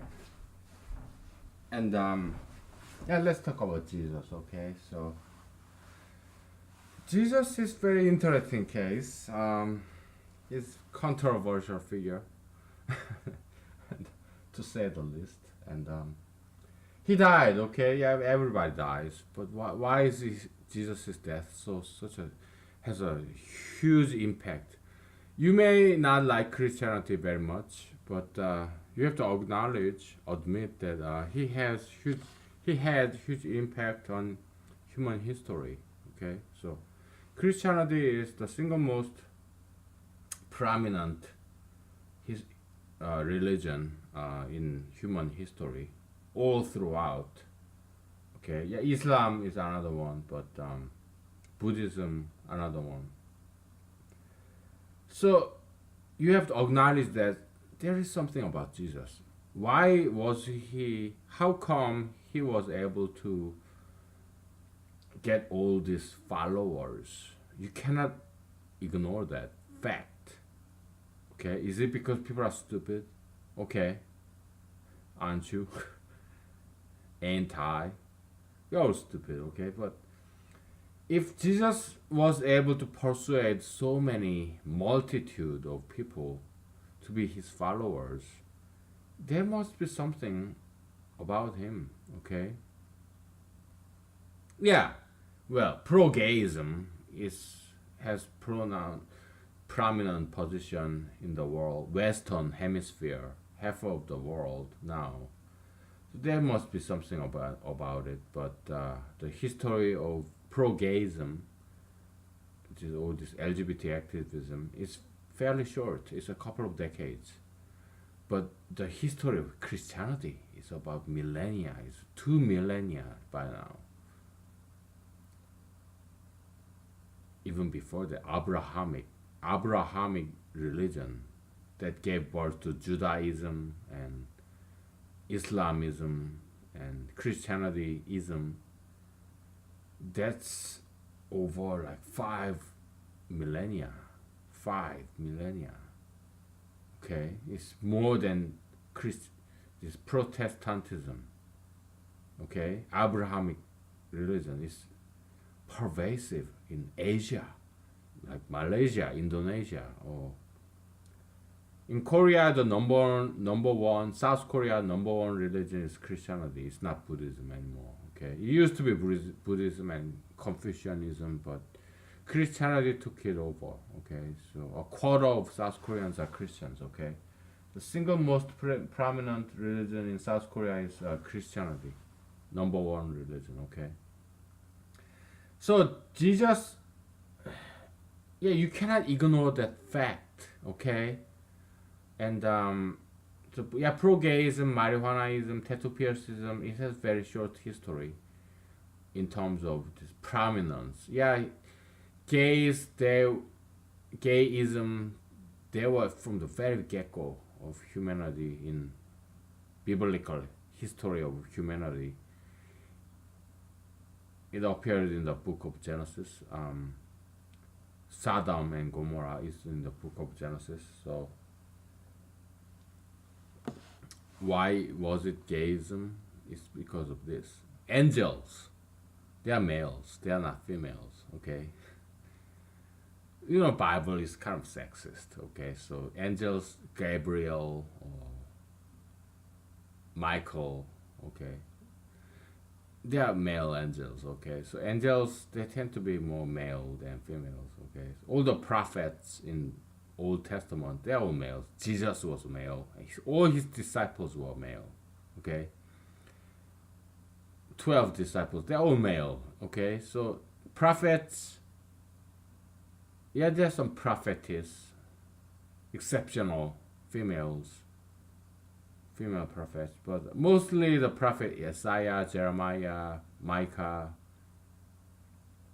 Noah, Abraham, Isaac, Jacob, all David, Saul, Paul, Saint John, Matthew, Mark, all males. Okay, they're humans, human males. So yeah, all these angels, probably they are all males too. Okay, So male angels, they came to the house of Abraham and Lot, and they were just surrounding people, males in, because Abraham and Lot, they used to be residents of Sodom and Gomorrah, twin city. Okay, so they came surrounding this Abraham's house, and then they wanted to have sex with this male angels who came to visit Abraham in Sodom and Gomorrah. Okay, so yeah, they wanted to have sex with male angels. Yeah, obviously they are gays, male gays. Okay, so Book of Genesis. Gayism has this long history. Okay, but yeah, it was mainstream in Sodom and Gomorrah. Okay, legalized gay homosexual relationship, but God did not approve that. In the book of like Numbers or Deuteronomy or yeah, all those Moses 4 books, yeah, there's this explicit express law against homosexuality. Homosexuality is not just some minor sin, it was a capital sin, just like adultery. Okay, you commit adultery, you commit homosexuality, and the punishment was by death. Okay, so it's not just some petty theft where you get punished by some sentence, 2 years, 1 year, whatever. It was punishment by death. It's a capital sin. Okay, so that's why homosexuality is not okay. It's something. It's not some petty sin. No, it's a capital sin. Okay, so it's. But Jesus came to like some several millennia later, and there was this, so adultery used to be a capital sin, punishable by death. But Jesus said, "No, don't kill this woman who were caught in adultery, because we are all sinners." So Jesus kind of abolished capital sentence, death punishment. Okay, so Jesus was about repentance, about reformation. He's the one who distinguished between sin and sinners. We are all sinners. Hate the sin, the ideology. Do not hate the people. Don't kill them, make them repent. Kick out the demons. Okay? Exorcise them. That's the distinguishing feature between Old Testament and New Testament. Okay? It's about Old Testament is about death penalty. Okay? The New Testament about lenience, charity, compassion. Okay? Let's forgive them, give them second chance, and make them repent so that they get saved. New Testament is about salvation, healing people, not killing them, healing the sinners, exorcism. Okay, kick out the demon and then forgive them, and you're a good person. You can be a good person, and let's save these people from this grip of devil. Okay, that's the New Testament. That's the Jesusian revolution. Okay, so it's Christianity in a nutshell. Okay, so many people told me you have to be a pastor, but I say no. Yeah, they're great preachers. Many pastors, they're my friends. Okay, it's not my thing. Okay, many people try to convince me to become a psychologist. Again, it's not my thing, and so I do this humanology thing for free as a pro bono. Okay, so so Jesus, let's talk about. It's been 2 hours, 10 minutes. I'm way too drunk by now. Okay, I've been drinking for 2 hours. Okay, we'll just wrap it up. Okay, Jesus is It's a copium transfer, okay? So the logical way of thinking is this: Jesus became famous because he healed people, he rose people from the dead. Nazareth, okay, so he healed many people from leprosy, and this woman who had this disability on her hand, he touched Jesus and he got healed, whatever. He felt it, copium transfer. She believed in Jesus so strongly. I can touch him, and then I'll be healed. So, who touched me? Oh, Mr. Jesus, I'm sorry. I touched you because I believe that by touching you, I can be healed. Oh, my daughter, yeah, you are healed. Your sin is forgiven. And then the Jewish synagogue religious leader, oh, what are you to have authority, claim this authority of forgiving somebody? How dare you? You're not even synagogue member. You're just carpenter's son, a beggar, a homeless, jobless, unemployed guy. Jesus, okay? But he has all this wisdom and miraculous power. So he gained his popularity by being a doctor, unlicensed doctor, but he has the substance. He healed many people, and then that's how he became famous. Okay, because he was a doctor. Okay. Not because he has some ethical theory, he has some fancy morality, not because he's a good person, he has this philosophy of ethics. No, because he healed many people. He multiplied his 5 loaves of bread, he 2 fish to feed 1,000 people by multiplying the bread. He has miraculous power. He turned this water to wine, and he had this miraculous power, okay? Because it's logically consistent, because he's the Son of God, according to the Bible. So, God created all this physical law of this energy mass conservation, and God created all these diseases, and because God created those things, He's transcendental to it. He's beyond it. He's not subject to the laws that He created. He's above and beyond those things. Jesus walked on the water, okay? He raised a dead person back to life, and he resurrected people. Because he's Son of God, okay? And according to traditional Christianity, he's God himself. I don't believe Trinity, okay? I don't believe this Trinity. He got from drunkenness. Sorry.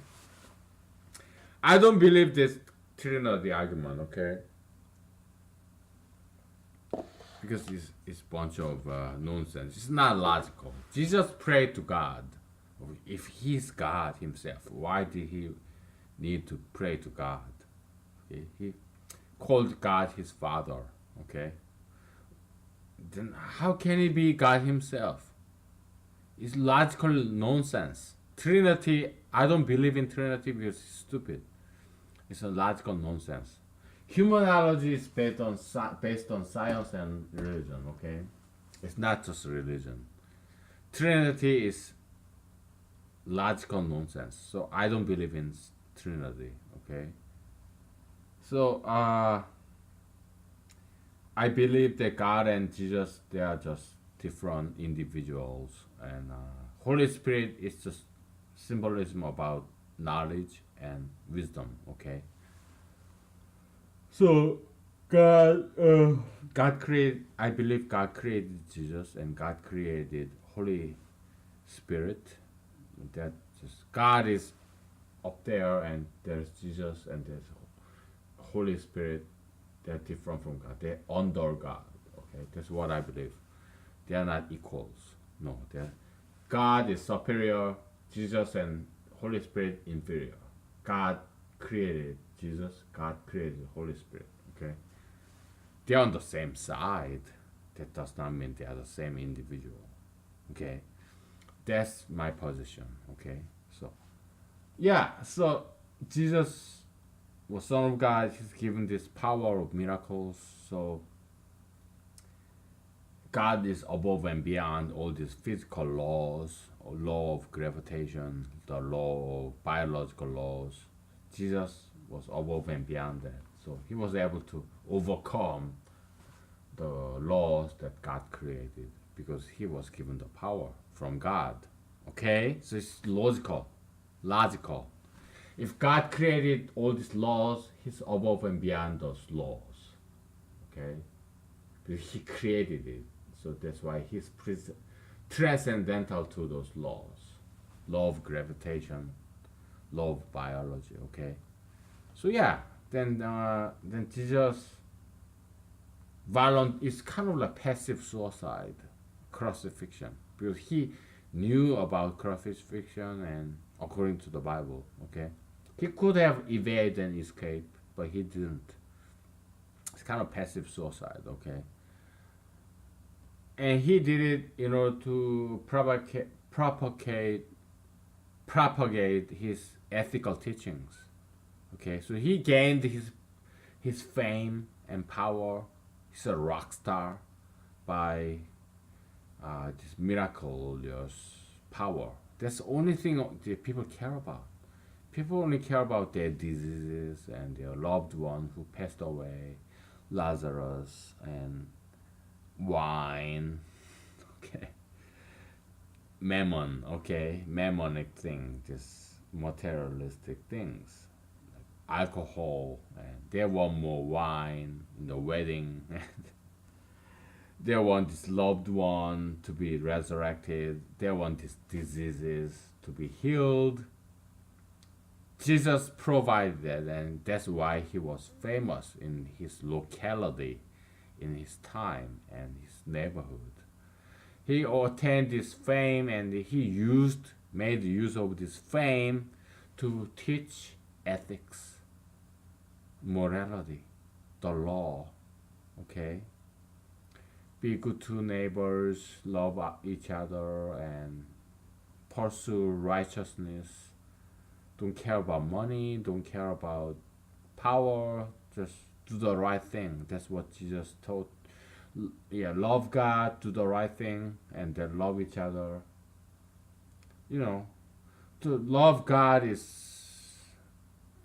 Jesus said two things, two laws, okay? So, love God and love your neighbors, okay? So, humanological interpretation is this: loving God is love of knowledge, learn science, learn philosophy, learn good things, educate yourself. Then love your neighbors, teach them. Okay, that's at the stage I'm right now. Okay, for 4 decades I have learned many things. I love God. Okay, then right now I'm teaching other people. Love your neighbors. Okay, share it with your brothers. What Jesus said. Okay. Okay, it's about that. Okay, so Jesus used his publicity with his miracle power to be famous, and then he taught his ethics, his wisdom. Okay, his fame, his miraculous power, it was his vehicle, his car, his means to the end. The end is to teach this ethics. Okay, he died innocent as an innocent person. He got conspired, framed. He became a scapegoat. He became more famous because he died innocent. Okay, innocent person. innocent people die all the time by murder, by accident. They're all innocent people, good people, okay? But that doesn't, they don't make much difference. Yes, there are some laws, federal and state statutes that's named after innocent people who died as a victim of crimes.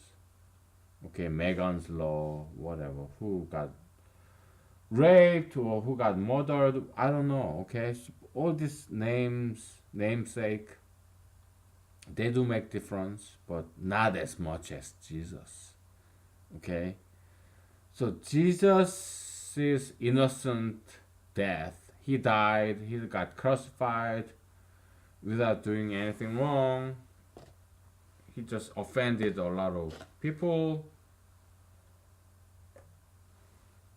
He fought against evil people, people who are possessed by evil spirits. They are not evil people. They are just people who are so naive and stupid to be and vulnerable to be possessed by evil spirits. He fought against them and they got offended, so they killed Jesus, okay? In the court of law, Roman Empire law, okay? So there's this prayer that blames Pilates, okay? But he just went along with these Jewish people. He's a Roman official, Pilates, okay? But he was reluctant to sentence Jesus to death, but he was a leadee, not a leader. Just like Donald J. Trump, just like Barack Obama, okay? So he just went along passively, reluctantly with these Jewish synagogue leaders, Pharisees, Sadducees. So yeah, okay, yeah, you want Jesus to be killed? Yeah, okay, I'll just go along with you. But he was reluctant, okay? It's all in the New Testament, okay? So people nowadays, they blame Pilates for Jesus' death, and that's the legacy of these Judaistic Sadducees and Pharisees who blame other people for Jesus' death, because they were the main drivers of Jesus' death. Pilates was just passive authority who just went along, just politician, okay, who went along with a majoritarian view, mainstream view. But Pilates did not want to kill Jesus. It was the Judaistic synagogue leaders by Pharisees and Sadducees who got so jealous about Jesus' power and fame, who got threatened by Jesus' growing popularity, okay, and that's their legacy, okay. So, yeah, but Jesus' innocent death gained a lot of publicity. His disciples got super motivated because their master Jesus got killed when he was innocent. They were super motivated. That's the book of the Acts, okay, the post-Jesusian story in the New Testament, okay. Yeah, Peter, Saint Paul, John, yeah, except Judas Iscariot, okay. So yeah, so there's Philip and there's Mark, Luke, all these people, okay. So Matthew, Mark, Luke, John, okay, Paul. Yeah, they all got super motivated because their master was killed innocent without any wrongdoing. So, and it gained a huge popularity, huge because of the death of innocent person, Jesus. Yeah, it was a big publicity stunt. Okay, so his innocent death made Jesus posthumously famous. Okay? Me personally benefited from that by learning about Jesus. If Jesus had not died innocent, then I would never had learned about Jesus as a Korean. Okay, when I was young, Korean guy, I would never had learned about Jesus except for his death, innocent death, because it is a publicity tool. Innocent death over this miraculous wise man. Because he died innocent, it has this publicity value. It propagated all throughout the world. It motivated people. The preachers, pastors, martyrs, okay, they were willing to die for Jesus because they were so moved by his innocent sacrifice. Okay, so that's the theory of Jesus dying for people, for me, to teach me about his ethics and all his miracles, innocent death, his sufferings, is for teach you and me about his ethics. Okay, that's why there's the theory of humanological interpretation of Jesus' copium transfer. His suffering for us. He sacrificed his suffering. It's temporal and also spatial copium transfer. A, Jesus. B, us. He suffers, then we benefit. Okay? Kind of like cross. Okay? Okay, he suffers and we benefit. Spatial transfer. He is giving money to me. He lose $1, I gain $1. Minus $1, plus $1. It's plain simple accounting. In humanology, we don't deal with fancy mathematics. Well, on a conceptual level, we deal with tensor calculus and whatnot, but mostly we do deal with arithmetic. Okay, one-dimensional space. Arithmetic, the plus and minus, addition and summation. Okay, subtraction and summation. Okay, I'm kind of drunk. Okay. Okay, so go back to the basics. It's the starting point. Okay. So humanology, we are at the beginning stage. We start from the very bottom, we humble ourselves to the arithmetic level, elementary school level.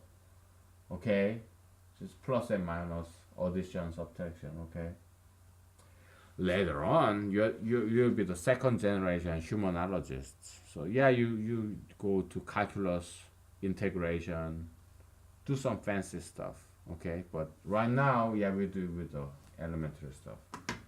Humanology, we are about humility, humbleness, Jesusian thing. Okay, so all right, bye, good night, or good afternoon. Okay, you have a nice day. Okay, happy Labor Day.